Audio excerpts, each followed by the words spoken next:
poviem ja namiesto pána dekana, či pokiaľ ste ešte nezistili, tak odstúpil som svoje funkcie, povereným je pán docent Káč, ale myslím si, že táto otázka sa skôr týka mňa ako jeho, aj keď on to bude mať na starosti. Najlepším riešením je pani profesorka Zgodavová, to je nám všetkým jasné a je to to, čo máme vo vlastných radoch. Pokiaľ toto nenastane, tak na bakalárske štúdium nie je nejaký zásadný problém, tam už rokovania s konkrétnym človekom prebehli a v septembri má konkrétny človek nastúpiť. To sa stále ešte netýka vás. Čo sa týka inžinierského štúdia, je stále v talóne pán profesor Turigin, ktorý všetky kritériá spĺňa. Ja sa pridávam k tomu, čo tu už povedané bolo a je pánom docentom Vojtovičom aj pánom profesorom Babrom. Akreditačná komisia nás veľmi prísne posudzovala a ten problém bol vyvolaný vyslovene umelým spôsobom a zapríčinený nečinnosťou toho predchádzajúceho vedenia. Hlavne pána rektora. Čiže v tejto chvíli, keď tento faktor odpadá, tak nevidím nejaký zásadný problém v tom, že by sme mali presadiť naše záujmy tak, aby ste vy bez problémov mohli študovať. Skôr vidím problém v tom, že ako zabezpečiť to, aby sa to stihlo tak, aby prváci mohli nastúpiť do bakalára. V tomto vidím väčší problém. Čiže nevidím až taký zásadný problém v tom, že by kvalitári alebo mechatronici alebo kdokoľvek podľa toho, ako poznám svojich kolegov z iných fakult, nebol schopný to študovať. Stačí? Dúfam, že... Ďakujem. Teraz by som si zobral na chvíľu slovo ešte ja. Medzi povinnosťami vysokoškolského učiteľa je vlastne garancia týchto predmetov. To znamená, že profesorka Zgodová by si nemala diktovať budem, nebudem, je to jej povinnosťou na vysokej škole garantovať. To znamená, každý profesor a docent by sa mal zúčastňovať na garancii a taktiež na zúčastnil sa na garancii kvality a rozvoja študijného programu, ktorý vysoká škola alebo fakulta má. Takže tu by mala byť skôr otázka na vedenie, že pokiaľ to nechce garantovať, na čo tu ten profesor je. To je moja otázka. Bohužiaľ tu nie je profesor Knepl, ktorý by mi asi odpovedal na toto. Takže podľa zákona je to naozaj povinnosťou učiteľa vysokoškolského, aby sa zúčastňoval na tejto garancii. Takže dúfam, že vedenie si to uvedomí a profesorku Zgodovú nie, že to nutí, ale vysvetlí jej, že to musí garantovať. Alebo nech potom odíde zo školy. My sme ju práve preto aj pozývali. Bohužiaľ neprišla, takže je tu pani profesorka, môžete prísť medzi nás? Môžete prísť. Medzi nás, tuto dopredu, ste pozvaná, máte tu miesto. Mám problémy s astmou, potrebujem byť blízko východu. Samozrejme, mikrofón môžete prosím vás podať. A otvorte prosím vás okna.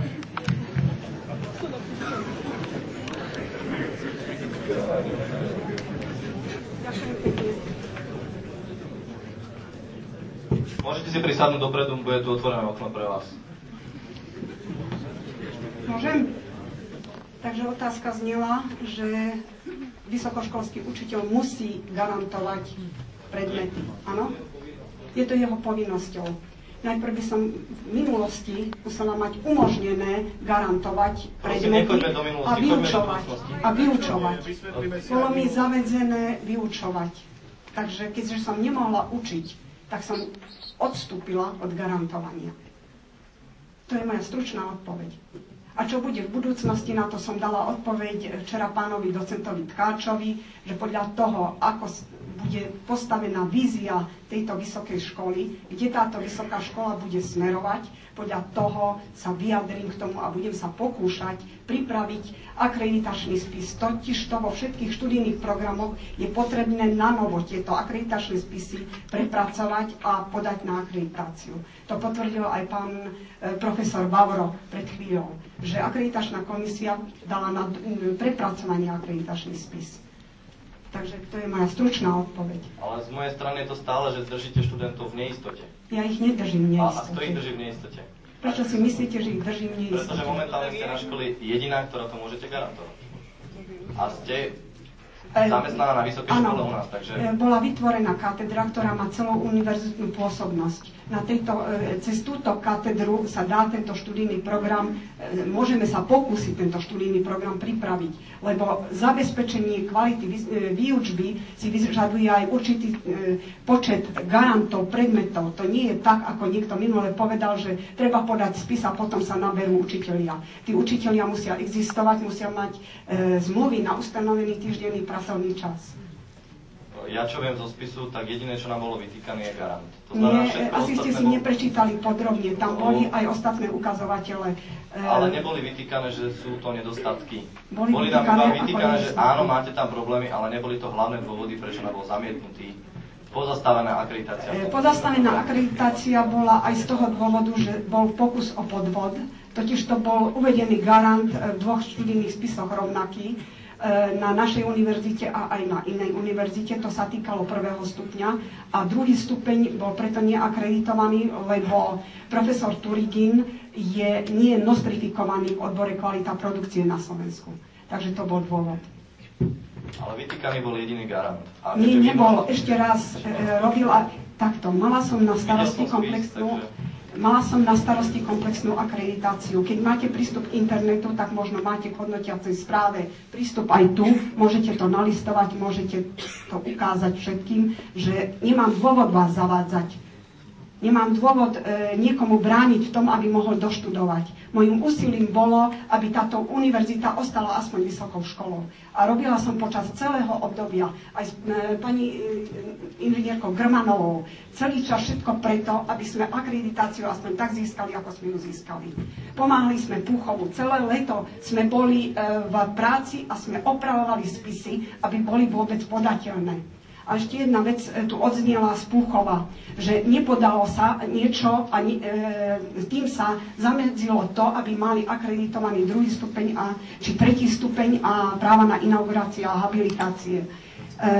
Nakoľko som si nebola celkom istá, čo bolo zdržaním, pýtala som sa na akreditačnej komisii. Akreditačná komisia to aj písomne potvrdí, ak sa na ňu obrátite. Medzi oktobrom a novembrom, kým nebola ukončená komplexná akreditácia, žiadne žiadosti o zmeny akreditačná komisia neprijímala. Takže poprosím celý Púchov, ktorému som od začiatku pomáhala, v lete som im hľadala sama v registri publikačnej činnosti publikácia, aby mali dostatok publikácií na to, aby boli tak vysoko zaradení, ako sú. Konzultovala som každému, kedy prišiel a sa ma spýtal niečo. Takže poprosím všetkých, aby v Púchove sa informovali na akreditačnej komisii a dali si potvrdiť, že si to nevymýšľam, že tu nebolo žiadne spochybenie z našej strany, ale akreditačná komisia neprijímala nič, žiadnu zmenu. A nie len v našej univerzite, v žiadnej vysokej škole. Takže nech sa páči, pýtajte sa ďalej. Ja vám nechcem odobrieť to, čo ste spravili. My sa tu chceme... Pýtajte sa ďalej, nech sa páči, ďalšia otázka. Asi aj profesora Vávru. Nie, práve o tom to je, že tu si môžete povedať konkrétne.